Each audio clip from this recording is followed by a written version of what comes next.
Assalamualaikum warahmatullahi wabarakatuh. Baiklah, saya Moni Lestari, mahasiswa Universitas Negeri Padang, Fakultas Pariwisata dan Perhotelan Prodi D4 Manajemen Perhotelan. Di sini saya akan membahas materi perkuliahan pemasaran hotel mengenai pesaing pasar. Di dalam materi pesaing pasar kita akan membahas 5 topik. Yang pertama yaitu mengidentifikasi pesaing, yang kedua menganalisa pesaing, yang ketiga merancang sistem intelijen persaingan, yang keempat itu merancang strategi persaingan, yang terakhir yaitu menyeimbangi orientasi pelanggan dengan orientasi pesaing. Selamat menikmati. Baiklah, yang pertama kita masuk pada poin mengidentifikasi pesaing. Terlebih dahulu kita akan mengetahui apa itu pesaing. Pesaing adalah perusahaan yang menghasilkan atau menjual barang atau jasa yang sama atau bahkan mirip dengan produk yang kita tawarkan. Pesaing suatu perusahaan dikategorikan dalam dua, yaitu pesaing kuat dan pesaing lemah.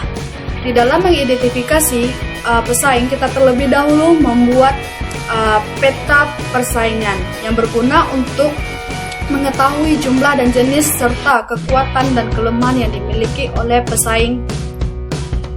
Dalam pembuatan peta persaingan yang digunakan untuk mengidentifikasi dan menganalisis pesaing memerlukan langkah-langkah yang tepat. Langkah yang pertama yang dilakukan oleh perusahaan yaitu mengidentifikasi seluruh pesaing.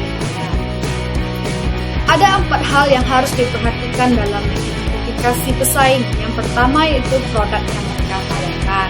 Terkadang sebuah perusahaan tidak hanya menawarkan satu produk saja, namun beragam. Maka tugas dari perusahaan yaitu mengidentifikasi secara lengkap dan benar produk apa saja yang mereka tawarkan dan mereka miliki. Yang kedua yaitu melihat besarnya pasar yang dikuasai atau market share dari pesaing. Untuk melihat besarnya pasar yang dikuasai pesaing dapat dilakukan melalui segmen pasar yang akan dimasuki. Dalam hal ini, perusahaan harus mengestimasi besarnya pasar dan market share dari masing-masing pesaing.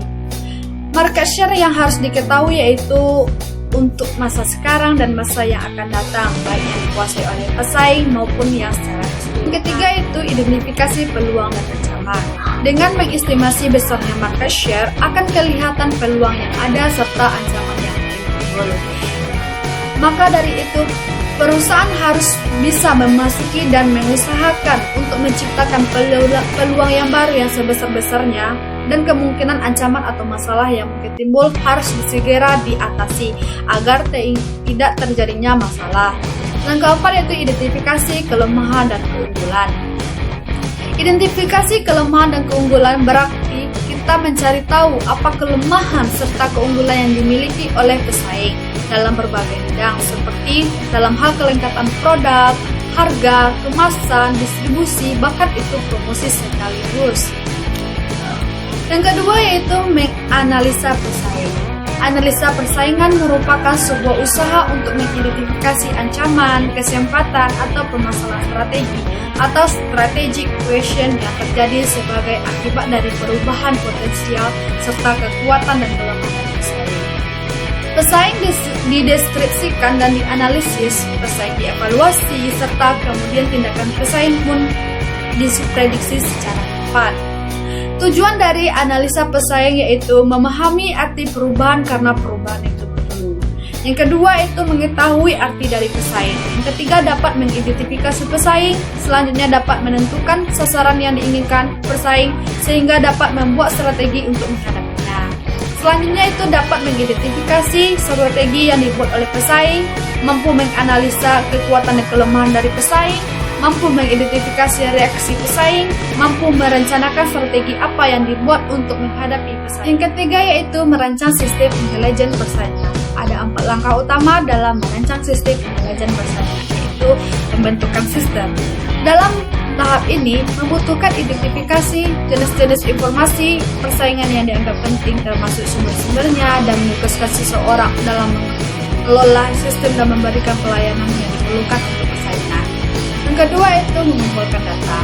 Data yang dikumpulkan secara berkesinambungan dari lapangan seperti tenaga penjual, saluran pemasaran, pemasok, riset pasar, dan asosiasi perdagangan, dan dari orang-orang yang berbisnis dengan pesaing, pengamatan aktif pesaing, serta data yang dipublikasikan oleh pesaing melalui jasa online atau internet.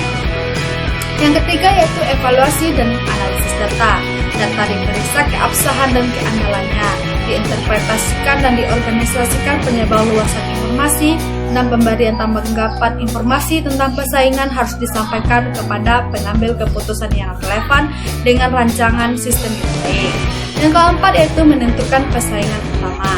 Analisis dalam menentukan persaingan utama, kita harus menganalisis nilai pelanggan untuk melihat kekuatan dan kelemahan perusahaan relatif terhadap berbagai pesaing.